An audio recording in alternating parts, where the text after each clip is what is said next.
RMC jusqu'à 8h, votre jardin. François Sorel, Patrick Miolan.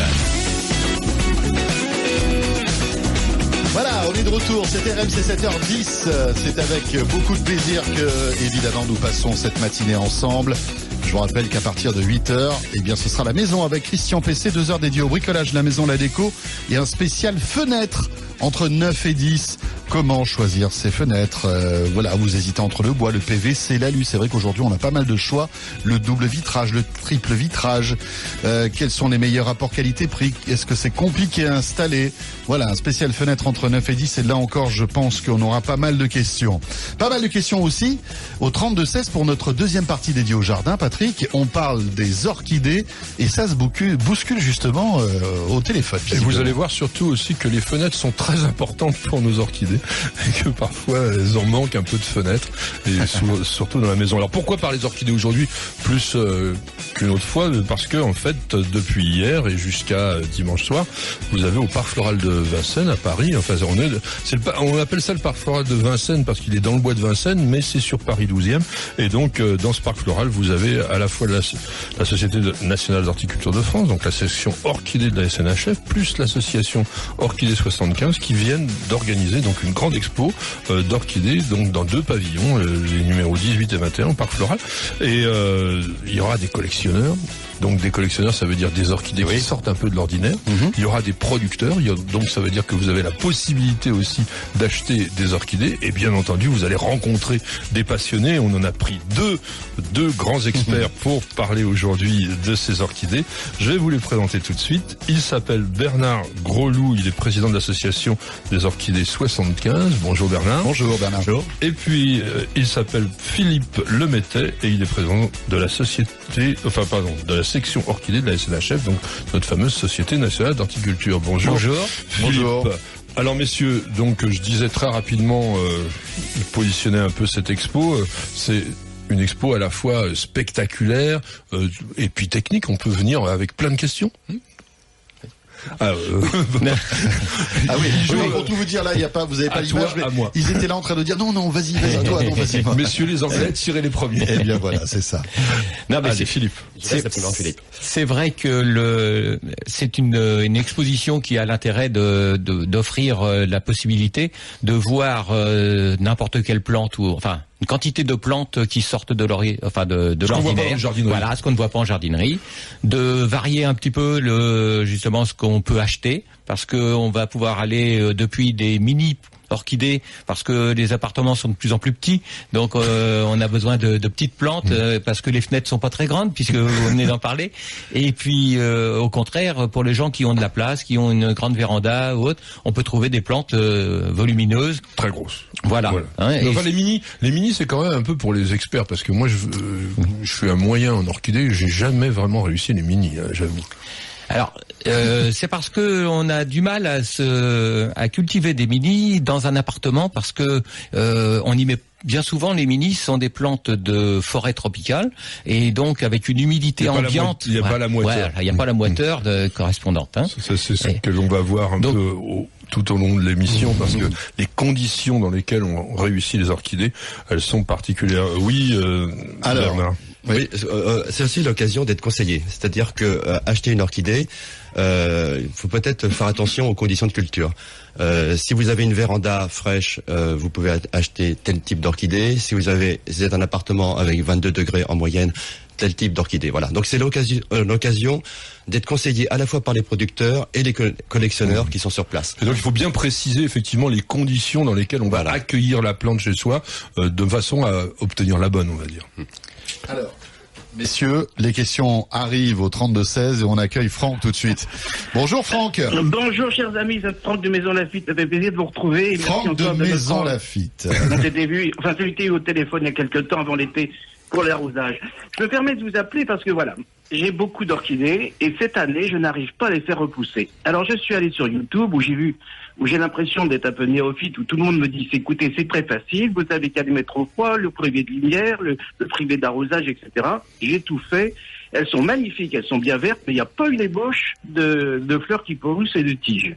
Que faire? Et parce que vraiment j'ai l'impression de vraiment être sans plaie.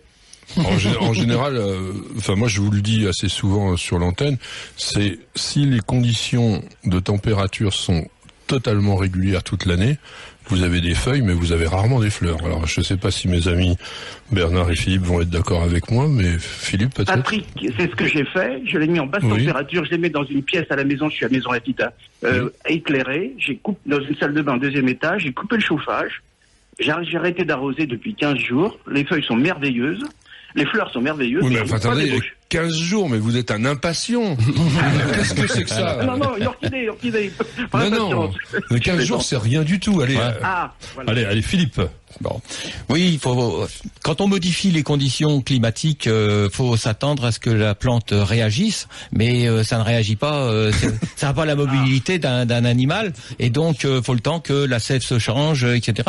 Donc c'est pas étonnant, ça n'apparaît pas en 15 jours. Par contre, en 15 jours, on peut quelquefois voir que une hampe commence à se former ou autre, mais alors sur le problème de cette année, c'est quand même une année exceptionnelle, il faut bien le voir, hein, parce que on a eu un printemps pourri. On a eu le mois de juin où on était noyé pratiquement. Après, on a eu de la canicule, trop sec. On a eu des mois de sécheresse continue.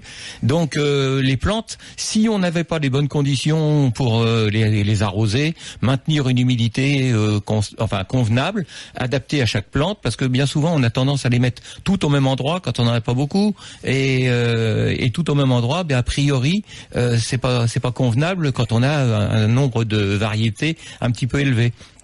Donc cette année, ne pas avoir de floraison encore, c'est pas tellement étonnant. Voilà. Continuez, Franck. Moi, je dirais laisser donc la température basse. Alors en plus, c'est pas forcément mettre température basse, température haute. C'est aussi parfois tout simplement d'avoir une différence entre le jour et la nuit. D'avoir dans la journée, ça peut monter la température. C'est pas toujours bien grave, mais il faut que ça redescende on va dire une amplitude de 4-5 degrés. C'est déjà pas mal. Mais là, moi, je suis d'accord avec ce que dit Philippe Memetet, c'est que vous allez avoir à un moment donné des inflorescences qui vont pointer. Alors quand laissons passer Noël, on en reparlera juste après. Voilà. D'accord. Sinon, pour l'entretien habituel, je fais comme vous dites, je les plonge dans l'eau pendant 5 minutes, une fois par semaine, et vaporisation des feuilles, deux fois par semaine. Vous plongez l'intégralité de la plante? Je mets le pot. Non, le pot, je le mets dans une bassine de façon à ce que l'eau remonte jusqu'à niveau, je le laisse 5 minutes, et après je laisse sécher. Ouais, moi j'ai rien contre ça. Oui, non, c'est ce que vous aviez dit, on change rien. Oui, alors tout dépend de l'orchidée, mais... L'Empénopsis, le truc classique. Alors, Phalaenopsis, en effet, il faut bien vérifier quand même la couleur des racines. C'est-à-dire que si les racines, à travers le pot plastique transparent, sont grises, à ce moment-là, vous pouvez l'arroser et en effet l'arroser pendant quelques minutes. Si les racines sont encore vertes, il vaut mieux attendre encore quelques jours. Moi, personnellement, j'arrose pas forcément toutes les semaines. Tout dépend en effet de la température, de la lumière. Ça dépend aussi un peu de la saison. Donc, il faut trouver le bon équilibre entre température, luminosité et humidité. Mais quand vous avez 30 degrés, comme on a pu, ou même plus d'ailleurs, on peut les arroser tous les 2 jours. Là, on arrose plus, oui. Voilà, donc ça c'est vraiment ça. On aimerait avoir la recette parfaite de dire tous les temps, combien d'eau, etc. En fait, il faut un dialogue avec la plante. Et là, ce que vient de dire Bernard, c'est tout à fait ça. C'est déjà un bon indicateur. Racine verte, j'arrose pas. Racine qui grisaille, j'ai besoin d'eau. Le débat est lancé, les amis. Vous avez vu, c'est passionnant et passionnel, l'orchidée. Le 32-16, jardin@rmc.fr, ça ne fait que commencer. On est là jusqu'à 8h avec Patrick et nos invités. À tout de suite. RMC jusqu'à 8h, votre jardin. RMC, votre jardin. François Sorel, Patrick Mulan.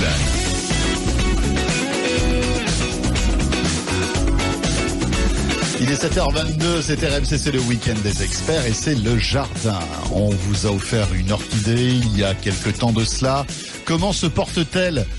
Est-elle déjà à la poubelle ? Est-elle en train de fièrement fleurir dans votre maison ? Racontez-nous, non, parce que je vous dis ça parce que c'est du vécu. Moi, j'ai pas du tout la main verte concernant les orchidées, Patrick. Pourtant, vous avez une configuration de votre appartement. Mais je sais pas ce qui se passe. Notamment dans le salon. Là, oui, ça pourrait être pas mal. Ah, ça pourrait le faire, oui. Mais écoutez, je ne sais pas, je suis peut-être maudit de l'orchidée. Maudit de l'orchidée. Oui, non, moi je voudrais dire quand même qu'aujourd'hui, l'orchidée, c'est quand même le meilleur rapport qualité-prix que vous pouvez trouver au niveau d'une plante.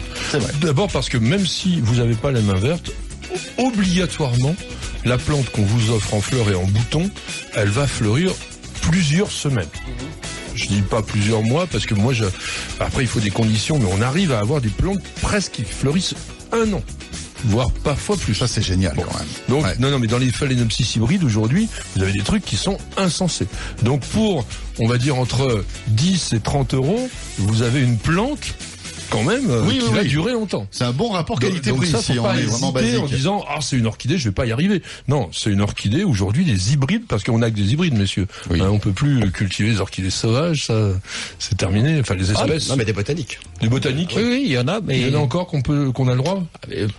à condition qu'elles soient reproduites in vitro et non pas prélevées dans la nature, on voilà. peut encore les cultiver. D'accord. Mais il y en avait quand même certaines dont je crois la possession est interdite, puisque en fait il y avait eu même des professionnels qui avaient eu des problèmes.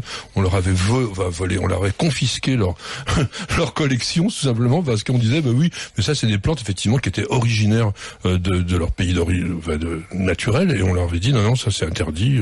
Enfin bon, aujourd'hui il y a quand même, c'est très encadré. Tout est contrôlé depuis 1973. Voilà, il y a un contrôle du CITES, Oui. et donc il n'y a plus de prélèvement sauvage, en tout cas c'est relativement interdit, et puis l'expédition est contrôlée. Voilà. Est-ce qu'il y a une vraie disparition ou raréfaction des orchidées dans la nature? Oui. Parce que ça continue malgré Oui, tout. ça continue. Oui. Dans le monde aujourd'hui, les forêts tropicales sont menacées. Nous perdons à peu près l'équivalent de la surface de la Belgique chaque année. Voilà, donc tout disparaît au niveau de la. Donc ça c'est parce qu'il y a une disparition du biotope due aux activités humaines. Exactement. Mais curieusement, nous continuons à découvrir des orchidées. Notamment, il y a des formipédiums qui ont été découverts en Équateur, dans le Pérou, voilà, il y a quelques dizaines d'années, voilà, et qui servent aujourd'hui à hybrider de nouveaux formipédiums. Mais on peut dire quand même qu'aujourd'hui il n'y a plus de trafic de ces plantes, ou ça continue? Normalement non. Normalement non. Normalement non. On faut espérer. Alors on va revenir sur le côté un tout petit peu plus terre à terre, si je puis dire. Donc, allez, on achète une orchidée, ou on vient de nous offrir une orchidée. Première chose, qu'est-ce qu'il faut faire? Où est-ce qu'il faut l'installer à l'idéal? Voilà, comment choisir son emplacement? Philippe.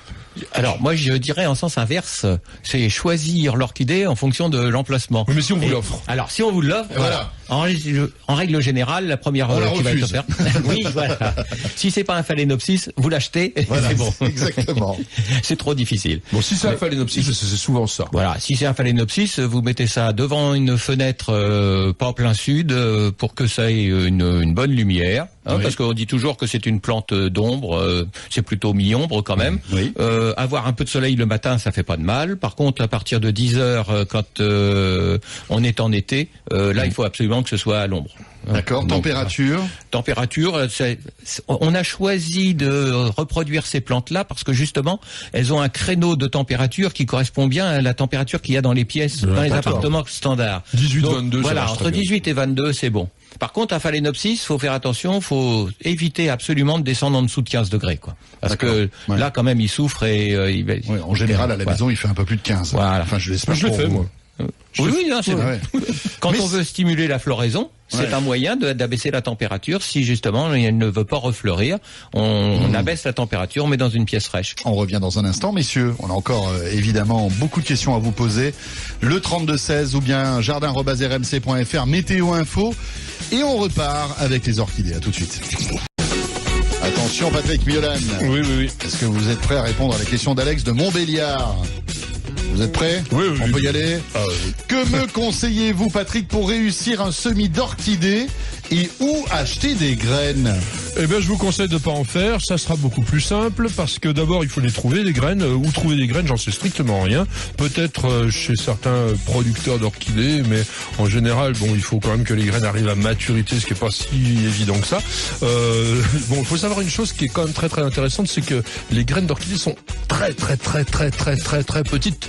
On a des plantes comme les Gongora, par exemple, qui font plus de 70 millions de graines sur la plante elle-même. Donc c'est une des semences les plus fines. Donc qu'à manipuler, c'est extrêmement compliqué. Mais si avec ça serait pas grave, c'est que pour que ça germe, les orchidées, elles ont besoin d'être en association avec un champignon qui a été découvert par un Français au 19e siècle, qui s'appelle le Rhizoctonia. Si vous n'avez pas ça dans le substrat, eh bien, vous ne pouvez semer toutes les graines que vous voulez, ça germe pas. Alors, on a réussi à inventer, en fait, des substrats artificiels sur lesquels on arrive à obtenir des semis, mais il y a pratiquement que les professionnels qui maîtrisent ça, parce qu'il faut en plus que le milieu soit en totale asepsie, etc. Je sais qu'il y a des amateurs qui fabriquent des semis d'orchidées dans des cocottes minutes, en faisant de la stérilisation, etc. Mais franchement, achetez plutôt une orchidée lorsqu'elle est en bouton. Elle a été produite par des spécialistes, et vous serez beaucoup plus content que d'essayer vous-même de réaliser quelque chose qui est pratiquement impossible. Alors, même chose aussi, on trouve parfois des petites orchidées qui sortent tout juste de leur multiplication par méristème. En fait, c'est ce qu'on fait aujourd'hui. On fait bouturage, en fait, de cellules de croissance, et on obtient des toutes petites orchidées sur des milieux stériles d'agar-agar. On a envie parfois d'acheter ce truc-là. Évitez, c'est extrêmement difficile également de réussir cela. Donc, une plante d'orchidée, c'est une plante déjà fleurie. 32-16 pour toutes vos questions jardin. À tout de suite. RMC, c'est au 32-16. 45 centimes la minute. Et au 7-32-16. 65 centimes par envoi, plus prix du SMS. RMC jusqu'à 8h, votre jardin. François Sorel, Patrick Miolan. 8h-25, c'était RMC. Merci d'être avec nous et bonjour à vous toutes et à vous tous. Peut-être venez-vous de nous rejoindre, peut-être venez-vous aussi de vous réveiller en ce samedi matin. Eh bien, sachez que vous êtes au cœur de ce week-end des experts. Et avant de retrouver la maison tout à l'heure en compagnie de Christian PC, un spécial fenêtre et toutes vos questions, eh bien là nous sommes au cœur de notre rendez-vous jardin et on vous réserve un spécial orchidée, sans aucun doute l'une des plantes les plus populaires. On aime bien, c'est vrai, offrir des orchidées aux personnes qu'on aime. Comment les entretenir ? Vous pouvez nous appeler au 32-16 pour poser vos questions et nous avons Patrick Gisèle qui est là. Bonjour Gisèle. Oui, bonjour. Bonjour Gisèle, bienvenue. Bonjour tout le monde. Bienvenue Gisèle. Voilà, j'ai une question, peut-être normale et logique pour les experts, mais pour moi c'est un gros point d'interrogation. L'année dernière, donc en février 2015, on m'avait offert pour mon anniversaire des orchidées, 3 plants dans un même pot, magnifiques, de toutes couleurs, etc. Et bon, ils ont tenu la fleur plusieurs mois, presque un an. Bravo. Ben ouais. Et cette année, là maintenant, sur la tige première, j'ai des repousses. C'est-à-dire que vous avez une petite plante d'orchidée qui commence à se développer sur la hampe florale. Oh, elle fait au moins 10 cm les feuilles, plus les racines. Voilà, alors ça c'est ce qu'on appelle des keiki, messieurs. Oui, on peut les repiquer, bien sûr. Ça serait dommage de s'en priver, non ? Oui, mais on coupe avant, après... Mais on va vous dire tout ça, Gisèle, en détail. Alors qui est-ce qui prend la parole ? Bernard ? Oui, alors donc en effet, ce sont des keiki. Alors là, c'est une chance parce que ça permet de reproduire la plante par rapport à la plante mère assez facilement et à moindre coût. Il faut attendre qu'elle soit suffisamment grosse, en effet, suffisamment grande, avant de couper la tige. C'est-à-dire, a priori, telle qu'elle est, 10 cm, ça me paraît bien avec les racines. Combien, pardon ? 10 cm, si elle fait 10 cm. La plante à 10 cm. Voilà, 10 cm. Oh, elle fait au moins 12, 13. Ah voilà, je crois qu'elle est suffisamment grande pour que vous puissiez la couper et la rempoter dans le substrat, dans l'écorce. Voilà. Le substrat orchidée. Par rapport à la base de la nouvelle. Vous la séparez de la plante mère.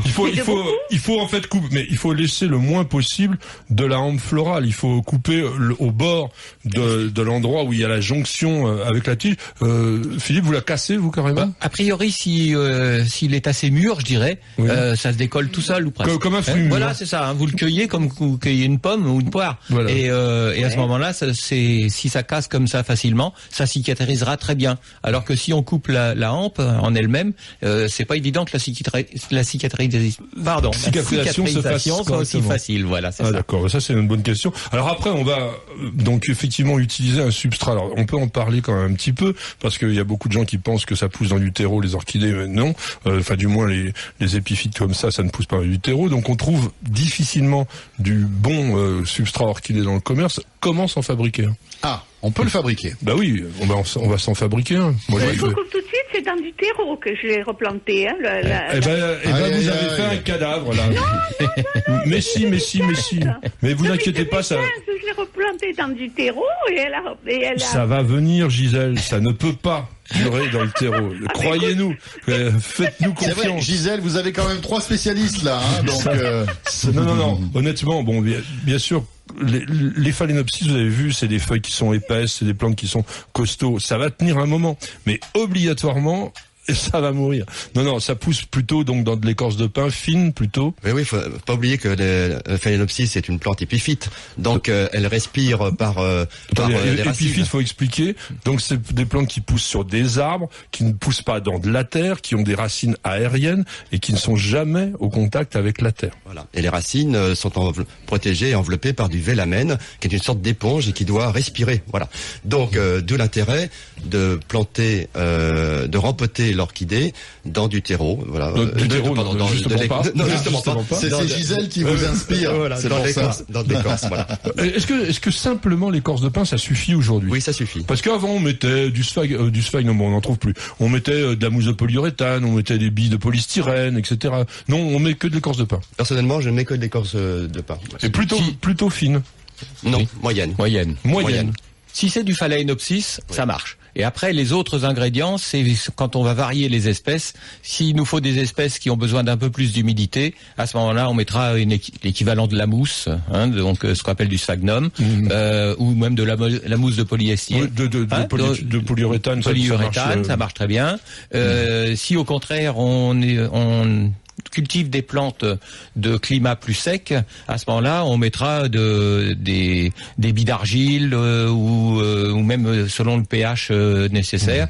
Si on veut que ce soit acide ou basique, on mettra à ce moment-là des gravillons. Parce que ce qu'on trouve aujourd'hui dans les sacs en jardinerie sous le nom de substrat orchidée, c'est souvent un mélange de tourbe avec de l'écorce de pin, et ça marche essentiellement sur les cymbidiums, pas trop sur les autres. Donc ça, vous achetez de l'écorce de pin et vous nous faites un bon petit substrat. Bon, Gisèle, laissez tomber le terreau, vous l'avez bien compris. Et après Gisèle, c'est Louison que nous accueillons au 32-16. Bonjour Louison. Bonjour. Bonjour. Ravi d'être avec vous. Eh bien écoutez, ravi aussi, vous avez un très joli prénom. Alors, merci beaucoup. Vous avez la question là que tout le monde attend. Oui. Je suis une passionnée d'orchidées. J'en ai 19. 19 C'est bien. Oui. Et elles vont toutes bien? Ah, elles sont couvertes de cochenilles, je ne peux plus m'en sortir. J'en ai une il y a 20 ans que je l'ai. 20 ans? Oui, elle fleurit à peu près tous les ans, et là, depuis 2 ans, c'est une catastrophe. Je ne sais plus, je mets des... C'est des phalaenopsis aussi? Oui, j'en ai 2 ou 3 différentes, mais surtout des phalaenopsis.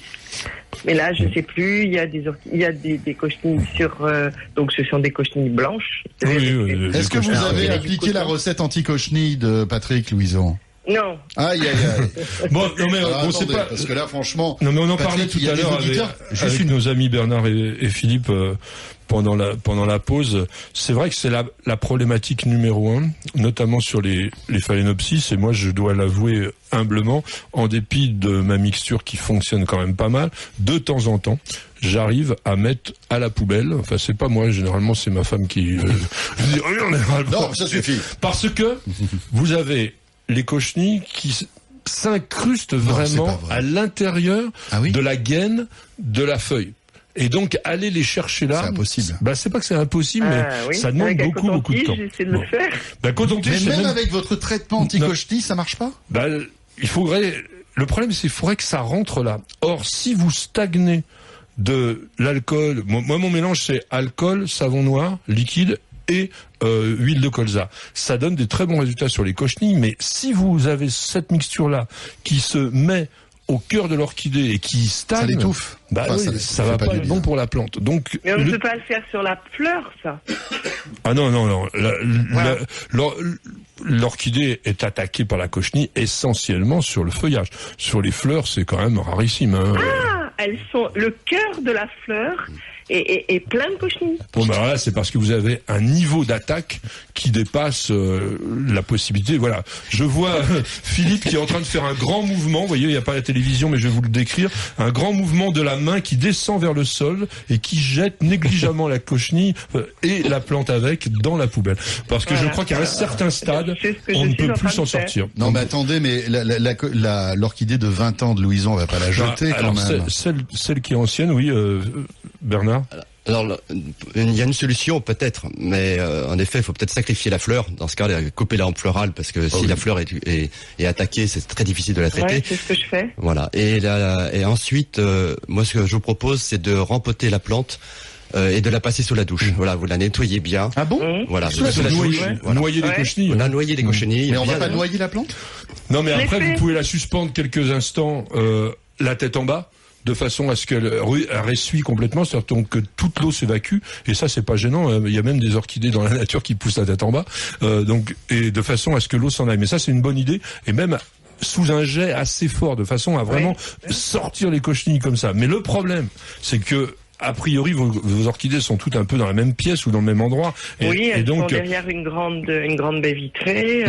L'été, quand il fait chaud, je baisse le store pour pas qu'elles aient soleil. Ça va revenir aussi vite que ça a paru. C'est ça le problème, parce que souvent, nous on avait ça dans la véranda. On avait réussi en été à mettre un fumigène qui avait nettoyé, on va dire, l'ensemble de la véranda. Mais vous pouvez faire ça que quand vous êtes absent, évidemment, et pas dans une pièce habitable, et plutôt en été. Donc les cochenilles, elles arrivent plutôt maintenant. C'est en ce moment qu'elles sont très très très virulentes. Bon, après le truc, c'est quand même sur des plantes que l'on veut garder absolument, c'est d'aller les chercher, ces cochenilles aussi. Si vous n'arrivez pas vraiment à les extraire, même avec l'eau, avec tout ça, avec tout ce qui est très très très pointu, à les glisser, voilà, je dirais peut-être une pince à épiler ou une lime à ongles, un truc comme ça, de manière à les enlever. Mais après, alors après vous pouvez mettre mon traitement, parce qu'une fois que vous avez un traitement huileux notamment, vous allez quand même mettre des conditions qui sont pas très favorables. Quelles proportions? Alors les proportions, c'est des proportions égales qui sont de l'ordre de 1 cuillère à café de chaque ingrédient par litre d'eau. Et moi, ce que je fais, c'est que je fais quand même 2 traitements à une demi-heure d'intervalle.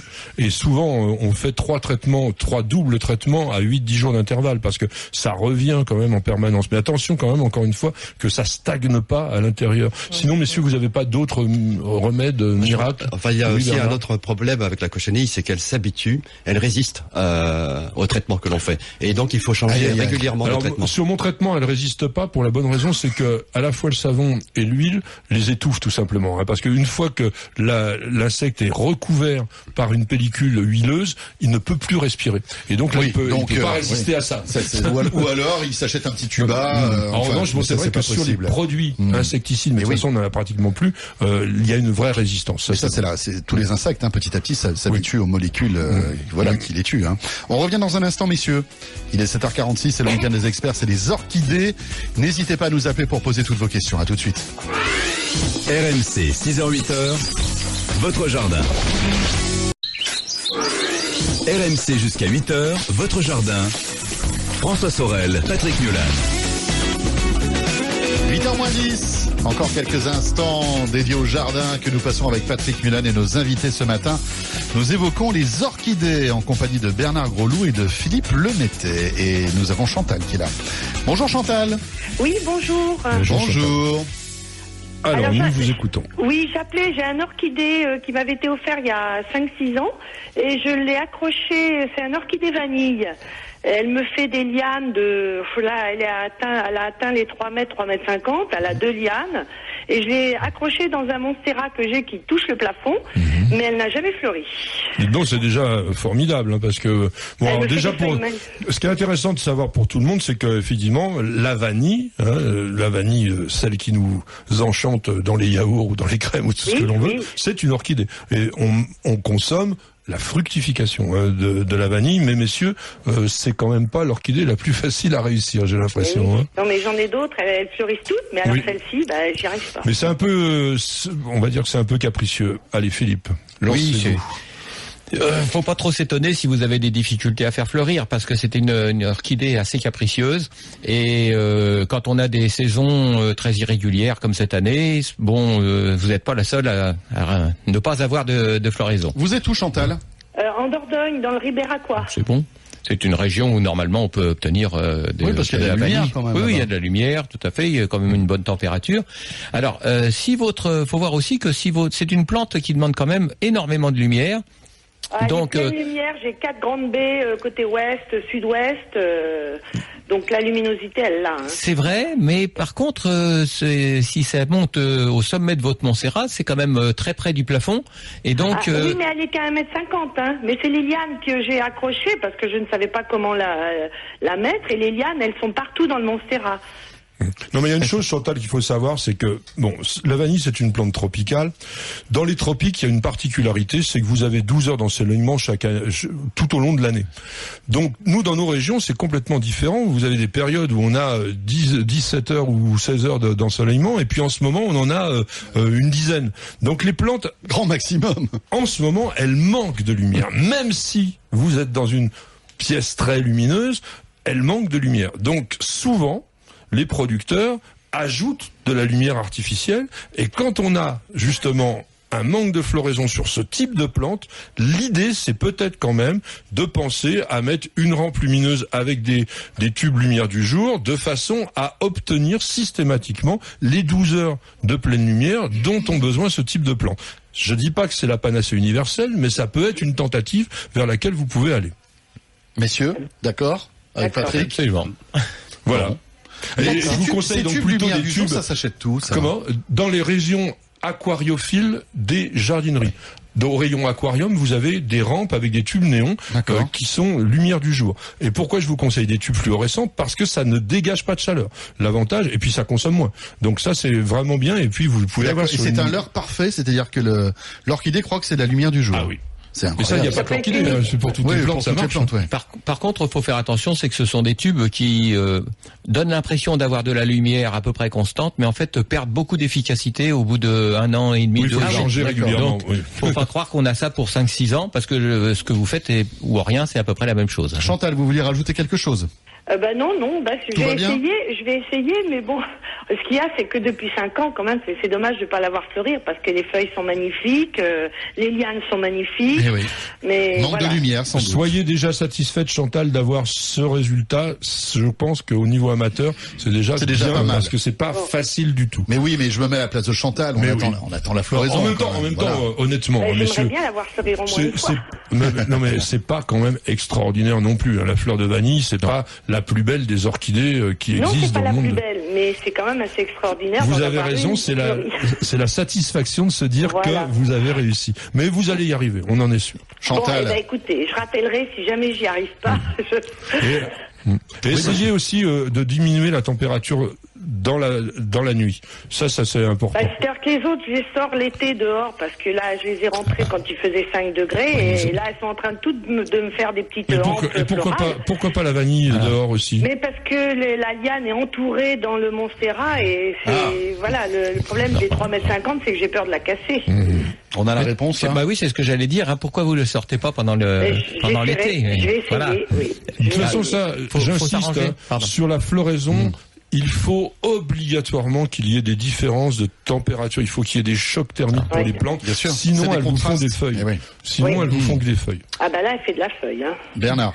Je peux rajouter qu'il faut de la patience avec les orchidées. Oui, 6 ans, c'est pas mal quand même. Oui. Il m'arrive aussi, parce que j'ai une petite collection d'orchidées, d'attendre 3 ans, 4 ans pour que l'orchidée veuille bien refleurir. Mais bon, c'est la bonne surprise après. Bon, bah l'année prochaine, je la mets dehors. Alors. Voilà. Et vous nous tenez au courant, Chantal? D'accord. Merci. Bonne journée. Bonne journée à vous. Bon, c'est vite passé cette heure dédiée à l'orchidée. Ah oui, on a pratiquement terminé. Eh bien voilà. Alors on va dire dernière chose quand même. Bon, c'est vrai que ce sont plutôt des plantes, on va dire acidophiles. Donc si on peut utiliser autre chose que de l'eau très calcaire de ville, c'est mieux. Moi j'avoue que j'utilise. Une eau minérale, c'est bien? Alors pour faire de la publicité, la Volvic c'est bien, ouais. La Volvic c'est bien. Par exemple. Voilà. Non mais moi j'utilise l'eau de ville depuis des années et j'ai aucun problème. Alors ça dépend peut-être des espèces, il y en a peut-être qui sont très très très acidophiles. Oui, mais c'est pas celle que les gens cultivent habituellement. Voilà. Mais ce qu'il faut, c'est que ce soit une eau, ça peut être une eau de source, mais pas trop calcaire. Pas trop calcaire, et plutôt à la température de la pièce, ça c'est quand même mieux, parce que voilà, sinon ça fait une douche froide qui est pas toujours agréable pour la plante. Voilà. En tous les cas, allez visiter ce week-end l'exposition qu'il y a au Parc Floral. Vous allez rencontrer nos deux amis qui étaient là aujourd'hui, donc je rappelle leur nom, Bernard Greloux et Philippe Lemétet, et donc ça va être superbe. Je pense que je vais aller faire un petit. Oh bien oui, vous avez bien raison. Vous êtes bienvenus. Merci beaucoup messieurs. Patrick, on sera là samedi prochain. Voilà, j'embrasse toutes les jardinières et je vous dis à la semaine prochaine. J'embrasse aussi ma petite jardinière, et la semaine prochaine on parlera des jardins en hiver avec un livre absolument génial.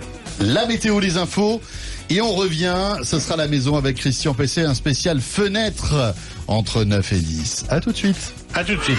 Retrouvez le week-end des experts en podcast sur rmc.fr.